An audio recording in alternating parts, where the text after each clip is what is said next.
দেখি নাই। না না না না, এরকম নেশাগ্রস্ত মেয়ের সাথে আমি সংসার করতে পারবো না। আমি চললাম, তুমি তোমার রাস্তা মাপো, আমি আমার রাস্তা মাপি। বাই। ওরে বাবা রে বাবা বাবা, লেকচার দিল হয়ে গেল না? শুনো, আমি তোমার এখন প্রেমিকাও না, ফ্রেন্ডও না, ক্লাসমেটও না, আমি তোমার এখন বিয়ে করাবো। আর শোনো, নারী নির্যাতনের মামলা জানো? জান না তো, 14 বছর 14 সেকেন্ডের মধ্যে পৌঁছতে হবে।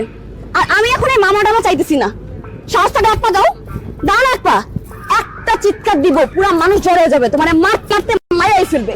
আল্লাহ রে, তুমি এ কোন মেয়ের পাল্লায় ফেললে আমাকে? আজরাইল মেয়ে একটা। হইছে হইছে, এগুলো বাসায় যেয়ে দোয়া কালাম পড়ো। এখন যাও, রিক্সা ডাকো। এখানে রিক্সা নাই, চলো সামনে মরে যাই। চলো। নাও বাবা, মিষ্টি মুখ করো। নে তুই একটু খা। মা সরো তো। বাবা, ব্যাপারটা আমি একদম বুঝতে পারতেছি না। আমি বাজি লাগলাম তোমার সাথে, তুমি বাসায় থাকতে বাসর ঘর সাজানো কে? তুই আমার মেয়ে না?